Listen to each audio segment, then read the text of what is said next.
Hey, Mark King here, and we have an article from The Guardian. It's by, I just had the person's name. Hannah Devlin, the science correspondent.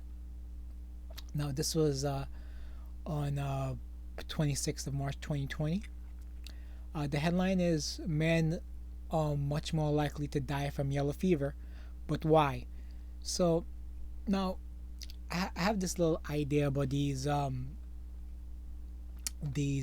little theories, right? So truth often is whispered and never shouted, right? So what that means is a lot of times with articles or even stories, people people will tell you what they what is politically correct truth. Like for example, the school system. People will think or people will say, well, it's about money being dedicated to students. It's about some people are more advantaged than others. It's a whole bunch of things. Privilege, for example. But one of the things that's whispered and it's in back of like everybody's mind, it might be IQ might be inherent. You might inherit IQ, and this is the differences in the education system between kids who struggle, neighborhoods who struggle, and neighborhoods and kids who do well. So it's in the back of like teachers' mind, but everybody's scared to actually say it. So once again, the truth oftentimes is whispered, while lies are usually shouted. So in this article, it's wondering why men seemingly die more from yellow fever. Um, so it thinks it might be because men smoke more, men and women tend to take care of themselves.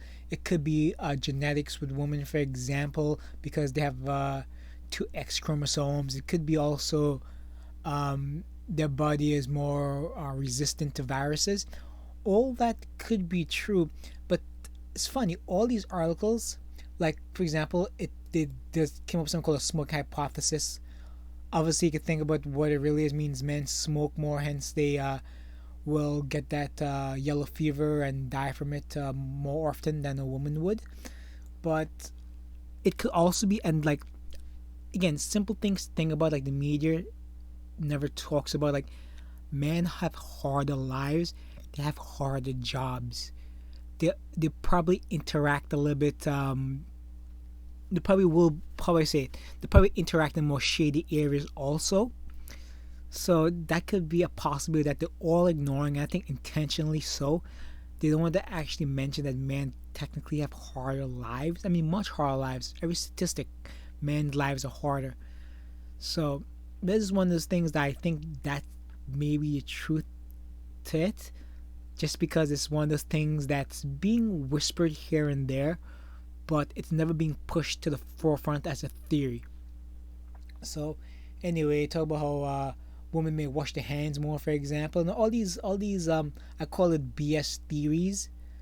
Yeah, it could be the truth, but when everybody's pushing something at the exact same time, everybody should be like, something is wrong here. Like a perfect example, if you want to know which side is in the wrong, look at which side the communists support, and that's the wrong side. Oftentimes, you'll see the communists, the feminists, the liberals, certain politicians, and the media on the same side. That's the wrong side. Okay, guys? So, anyway, this is an article again from The Guardian, and instead goes over theories why men die more from yellow fever and are overrepresented. Again, women most affected. Alright, guys, take care. I hope you enjoy. Please subscribe, share, save, whatever. Take care. Stick around. I'll do more stories.